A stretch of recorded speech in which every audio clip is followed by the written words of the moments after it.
আশা করি সবাই ভালো আছেন এবং আমারে দেখতে পাচ্ছেন, আমার কথা শুনতে পাচ্ছেন হয়তো।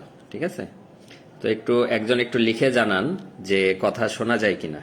ঠিক আছে, কথা শুনতে পেলে আমরা আমাদের আজকের পড়াটা শেষ করব। আজকে এই পড়াটাই বলা যায় যে আমাদের শেষ ক্লাস, মানে শেষ ক্লাস বলতে আজকের এই ক্লাসটাতেই আমাদের মূল যে পড়া সিলেবাস এটা শেষ হয়ে যাবে। এরপরে আমরা হয়তো দু একটা রিভিশন ক্লাস নিব, ঠিক আছে, পরীক্ষার জন্য। তো আমরা আজকে যে চ্যাপ্টারটা পড়াবো এটার নাম হলো হোমিওস্ট্যাসিস। এটা হলো আপনাদের সিলেবাসের একদম প্রথম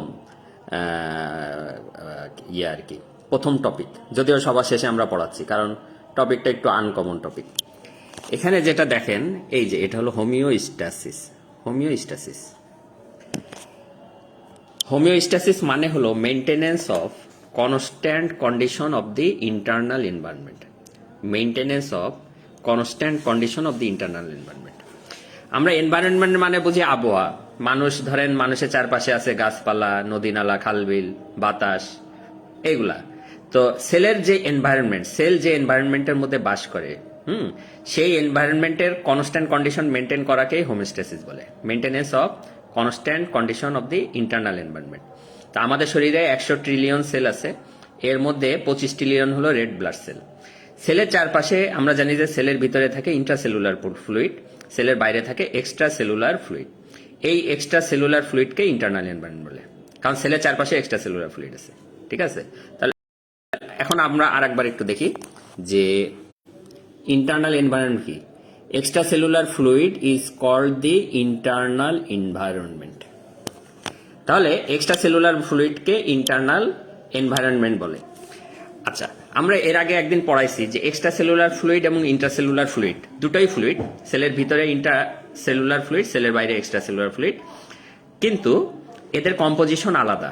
সেলের বাইরে যে এক্সট্রা সেলুলার ফ্লুইড আছে সেটার মধ্যে সোডিয়াম ক্লোরাইড এবং বাইকার্বনেট আয়ন বেশি আছে। ইন্ট্রাসেলুলার ফ্লুইড, সেলের ভিতরে যে ফ্লুইডটা আছে ইন্ট্রাসেলুলার ফ্লুইড, এর মধ্যে পটাশিয়াম, প্রোটিন এবং ফসফেট আয়ন বেশি আছে। ঠিক আছে, এখন বডি সবসময় চেষ্টা করে এক্সট্রা সেলুলার ফ্লুইডের কম্পোজিশন সবসময় যেন কনস্ট্যান্ট থাকে। হ্যাঁ, এবং এই যে মেকানিজমে বডি সবসময় constant condition of the extra fluid maintain করে সেটাকে আমরা বলতেছি হোমিওস্ট্যাসিস।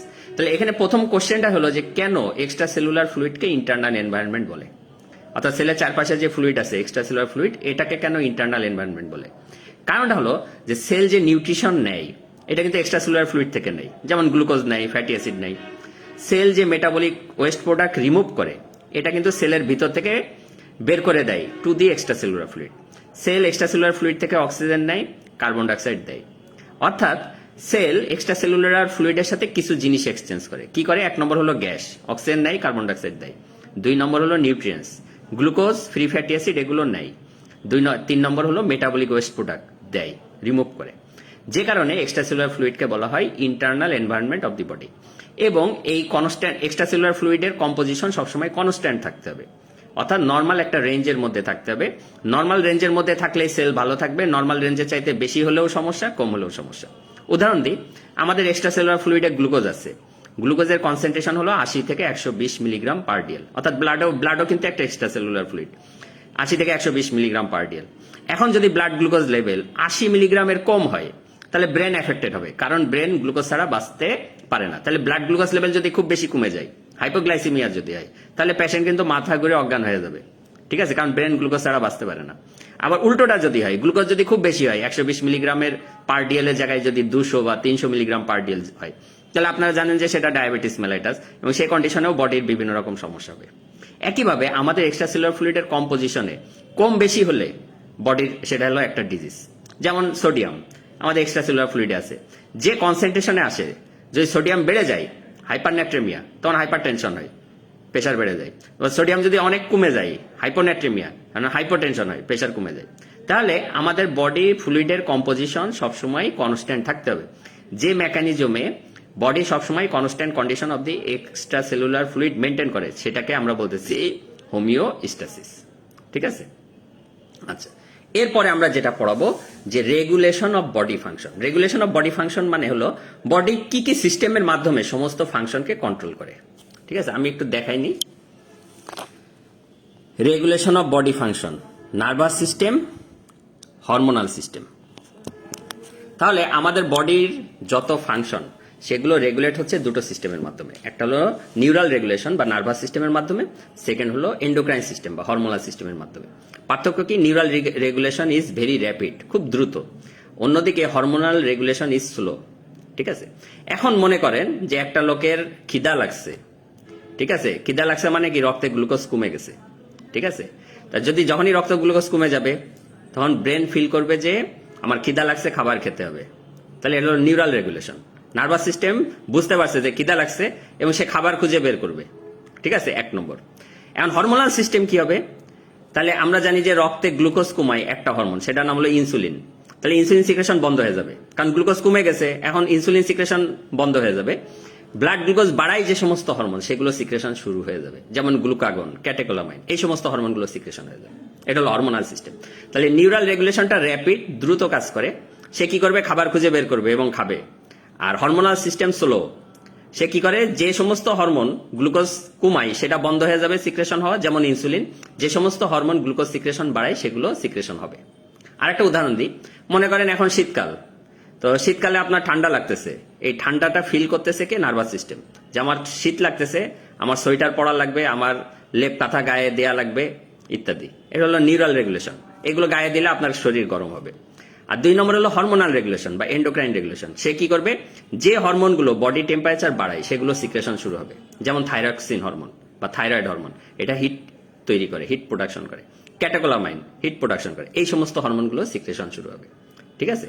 তাহলে আমাদের রেগুলেশন অফ বডি ফাংশন সমস্ত ক্ষেত্রে দুটো সিস্টেমের মাধ্যমে হয়, একটা হলো নিউরাল রেগুলেশন আর একটা হলো হরমোনাল রেগুলেশন। আমি আর একটা উদাহরণ দিচ্ছি, মনে করেন আপনি এখন দৌড়াচ্ছেন, অর্থাৎ আপনি এক্সারসাইজ করতেছেন। এখন কি হতে হবে? আপনার সমস্ত বডিতে বেশি বেশি ব্লাড সাপ্লাই লাগবে, তাহলে আপনার হার্টের অ্যাক্টিভিটি বাড়বে, ঠিক আছে। তা এই হার্টের অ্যাক্টিভিটি বাড়াবে কে? Nervous system, sympathetic nervous system. যখনই আপনি এক্সারসাইজ করবেন, এটা একটা এমার্জেন্সি সিচুয়েশন, অল এমার্জেন্সি সিচুয়েশনে সিম্প্যাথেটিক সিস্টেম অ্যাক্টিভেটেড হয়, হার্টকে স্টিমুলেট করে, এর ফলে হার্ট রেট বাড়ে, ঠিক আছে, হার্টের অ্যাক্টিভিটি বাড়ে, ব্লাড প্রেশার বাড়ে, ব্লাড ফ্লো বাড়ে। আর এটা হলো নিউরাল রেগুলেশন। আর সেকেন্ড হলো হরমোনাল রেগুলেশন। কিছু কিছু হরমোন সিক্রেশন হবে, যেমন ক্যাটেকোলামাইন, যেটা হার্টের অ্যাক্টিভিটি বাড়ায় দেয়, ঠিক আছে। তাহলে আমাদের body function is regulated by nervous system and endocrine system. Neural regulation যেটা, সেটা হলো র্যাপিড, খুব দ্রুত কাজ করে। হরমোনাল রেগুলেশন হলো স্লো। হ্যাঁ, এই হলো আমাদের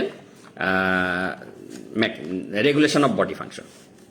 এখন আমরা দেখাবো 3 নম্বর, control system of the body. Control system of the body. এটা মানে কি? কন্ট্রোল সিস্টেম মানে এই যে বডির যে কোনো জিনিসকে নর্মাল রেঞ্জে নিয়ে আসতে গেলে কিভাবে নিয়ে আসবে, এটা দুটো মেকানিজম আছে, একটাকে বলি নেগেটিভ ফিডব্যাক আর একটাকে বলি পজিটিভ ফিডব্যাক।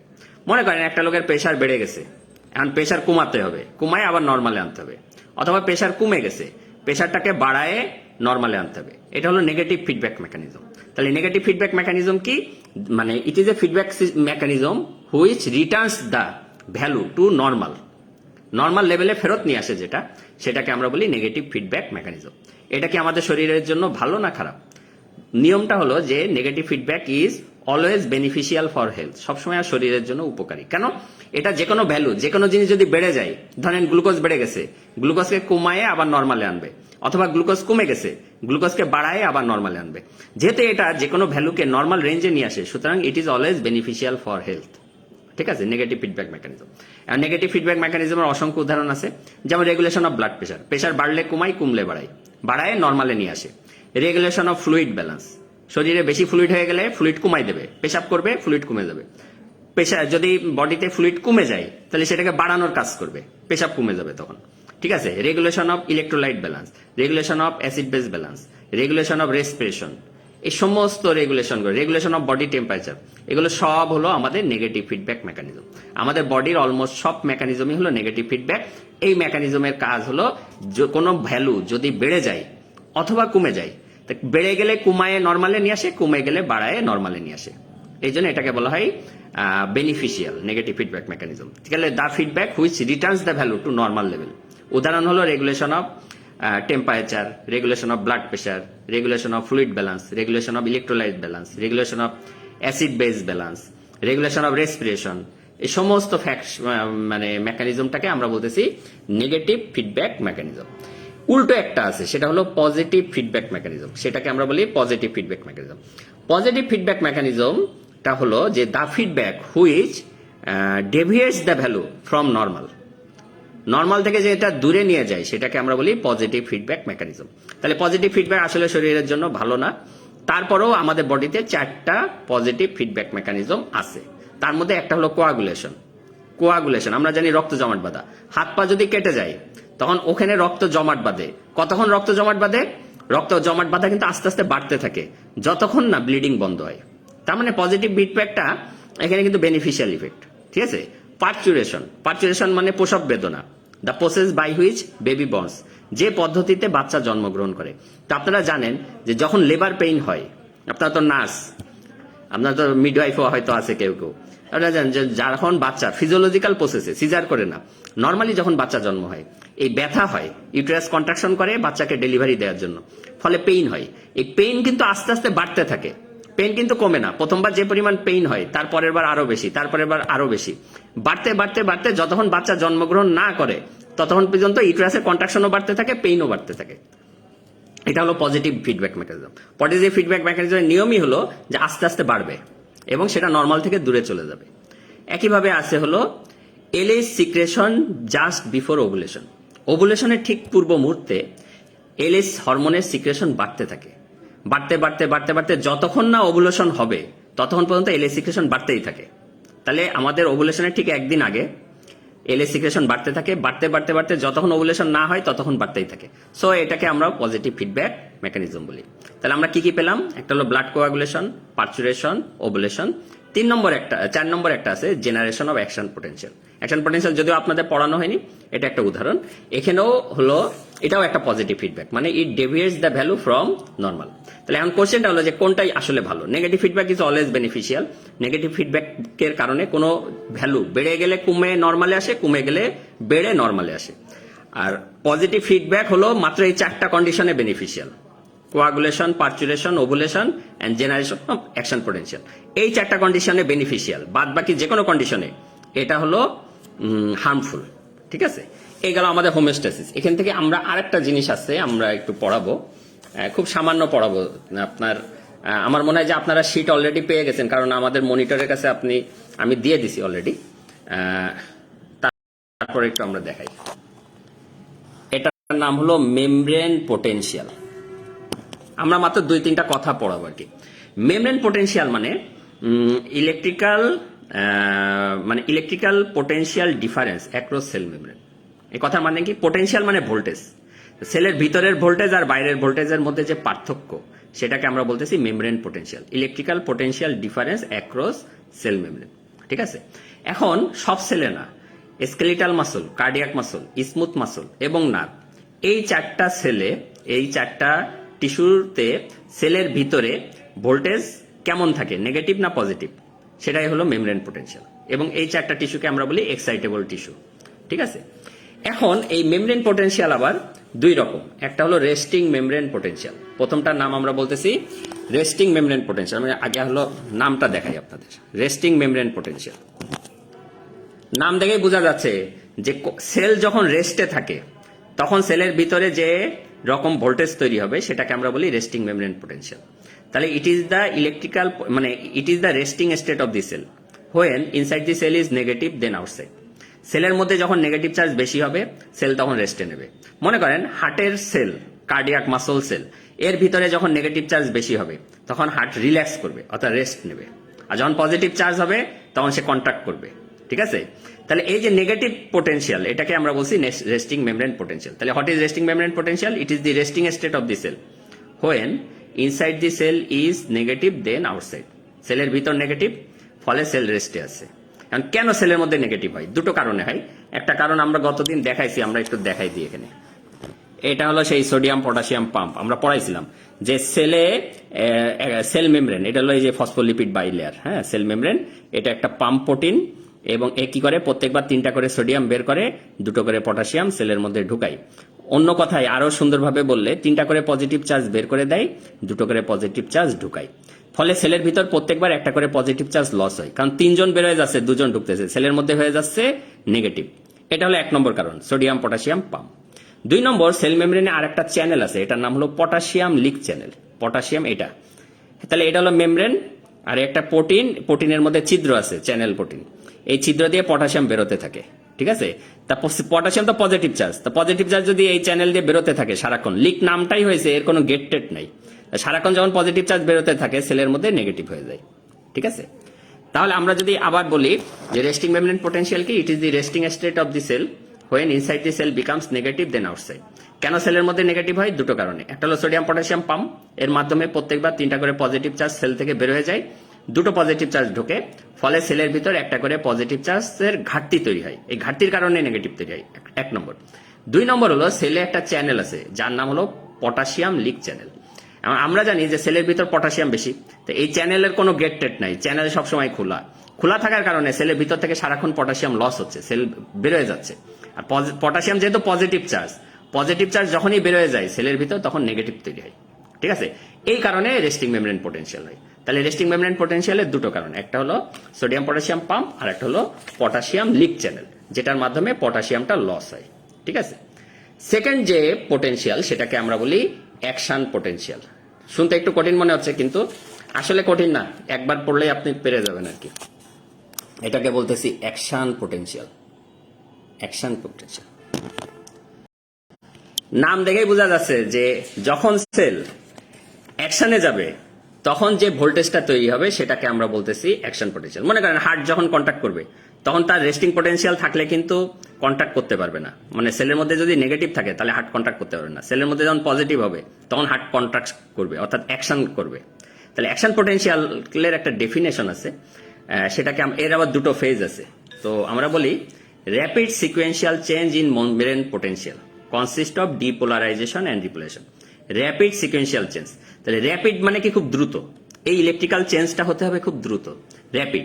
সিকোয়েন্সিয়াল চেঞ্জ মানে একটার পর একটা হতে হবে, which consist of depolarization and repolarization. তাহলে অ্যাকশন পোটেনশিয়ালের 2টো ফেজ, প্রথমে হবে ডিপোলারাইজেশন, পরে হবে রিপোলারাইজেশন, ঠিক আছে। এখন কথাটা হলো যে তাহলে স্যার ডিপোলারাইজেশনটা কি? ডিপোলারাইজেশনটা কি? পোলারাইজড স্টেট, এই রেস্টিং স্টেটকেই বলা হয় পোলারাইজড স্টেট। রেস্টিং স্টেট মানে কি? সেলের মধ্যে নেগেটিভ, এটা হলো পোলারাইজড। ডিপোলারাইজেশন মানে deviation from resting state when inside the cell becomes positive, অর্থাৎ সেল ছিল নেগেটিভ, পজিটিভ হলো, এটাই হলো ডিপোলারাইজেশন। এখন কথাটা হলো যে কেন সেলের ভিতরে ছিল negative, sodium potassium leak pump এবং পটাশিয়াম লিক চ্যানেলের কারণে সেল কেন এখন পজিটিভ হবে?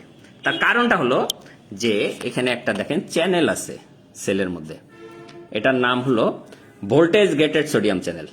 তাহলে এটা হলো সেল মেমব্রেন, এই যে সেল মেমব্রেন ফসফোলিপিড বাইলেয়ার, আর এটা একটা প্রোটিনের মধ্যে একটা চ্যানেল আছে, ছিদ্র, কিন্তু এখানে একটা গেট আছে, এই জন্য এটার নাম হলো ভোল্টেজ গেটেড সোডিয়াম চ্যানেল। নির্দিষ্ট একটা ভোল্টেজ দিলে এই সোডিয়াম চ্যানেলটা ওপেন হয়। এখন দেখেন যে প্রথম ছবিতে সেলটা রেস্টিং স্টেটে আছে, অর্থাৎ -90 মিলিভোল্ট।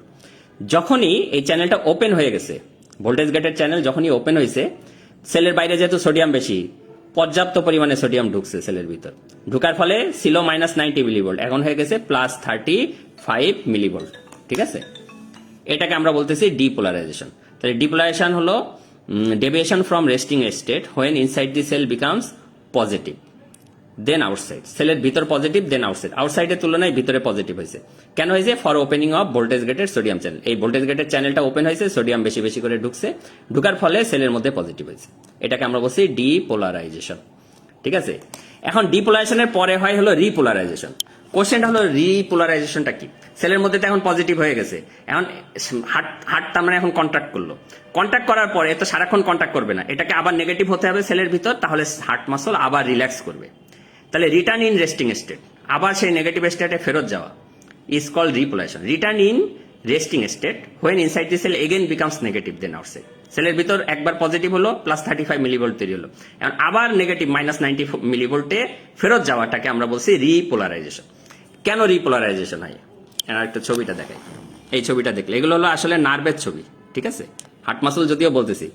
এই সেল মেমব্রেনে আর একটা চ্যানেল আছে, এটা হলো ফসফোলিপিড বাইলেয়ার, আর এটা একটা প্রোটিন, এর মধ্যে একটা চ্যানেল মানে ছিদ্র, এবং এটা হলো ভোল্টেজ গেটেড পটাশিয়াম চ্যানেল, মানে এটা একটা গেট আছে। এবং এই চ্যানেলটা যখন ওপেন হয় তখন কি হয়? এই পটাশিয়াম, সেলের ভিতর যেহেতু পটাশিয়াম বেশি, পটাশিয়ামগুলো সব বেরোতে থাকবে, পটাশিয়াম যখনই বের হয়ে যাবে তখন সেলের মধ্যে আবার -90 মিলিভোল্ট, তাহলে ছিল +35 মিলিভোল্ট, এই যে +35, voltage gated potassium channel open হলে পটাশিয়াম বের হয়ে যাবে, বের হয়ে গেলে সেলের ভিতর আবার -90 মিলিভোল্ট তৈরি হবে। তাহলে আমরা এক কথায় যদি বলি যে রেস্টিং স্টেটটা হয় সোডিয়াম পটাশিয়াম পাম্প এবং পটাশিয়াম লিক চ্যানেলের জন্য, এই সময় সেলের ভিতর থাকে নেগেটিভ। এরপরে হলো এটা আমরা যদি নার্ভের ক্ষেত্রে বলি। আচ্ছা, যখন ডিপোলারেশন হয়, voltage gated sodium channel open হয়, সেলের বাইরে যেহেতু সোডিয়াম বেশি, সোডিয়াম ঢোকে, সেলের ভিতর হয় +35 মিলিভোল্ট। এরপরে হয় repolarization, voltage gated potassium channel open হয়, সেলের ভিতরে পটাশিয়াম বেশি, তাহলে পটাশিয়াম সব চ্যানেল দিয়ে বেরোতে থাকে, cell again returns to -90 millivolt. তাহলে অ্যাকশন পোটেনশিয়ালের প্রথমে রেস্টিং স্টেট থাকে, তারপর ডিপোলারাইজেশন হয়, তারপর রিপোলারাইজেশন হয়। ঠিক আছে, তো ছবি আমরা আরেকটা ছবি দেখে আমরা ক্লাসটা শেষ করি। মানে আমি চাচ্ছি না যে আপনাদের বেশি কঠিন হয়ে যাক, কঠিন খুব বেশি না, একটু বুঝতে পারলেই আপনারা পারবেন। এটা একটা নার্ভের অ্যাকশন পোটেনশিয়াল। নার্ভটা প্রথমে রেস্টিং স্টেটে আছে -90 মিলিভোল্ট। এই সময় সোডিয়াম পটাশিয়াম পাম্প এবং পটাশিয়াম লিক চ্যানেল, এর কারণে 90। এরপর voltage gated sodium channel open হয়েছে, সোডিয়াম ঢুকছে, সেলটা আস্তে আস্তে পজিটিভ হয়ে গেছে, পজিটিভ হয়ে কত হয়েছে +35 মিলিভোল্ট।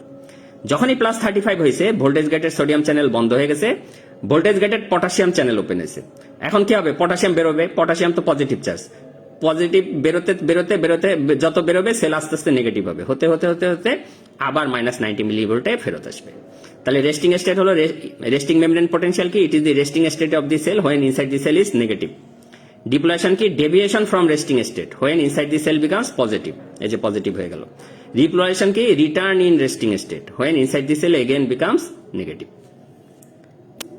তাহলে আমার মনে হয় যে আপনাদের কাছে খুব বেশি কঠিন লাগে নাই, যেহেতু আমি বইয়ের ছবিগুলো দেখালাম। তাহলে আমরা আজকে যেটা পড়লাম সে একটা হলো হোমিওস্ট্যাসিস কাকে বলে, এক্সট্রা সেলুলার ফ্লুইডকে কেন ইন্টারনাল এনভায়রনমেন্ট বলা হয়, রেগুলেশন অফ বডি ফাংশন দুটো নাম কি, নিউরাল এবং এন্ডোক্রাইন রেগুলেশন।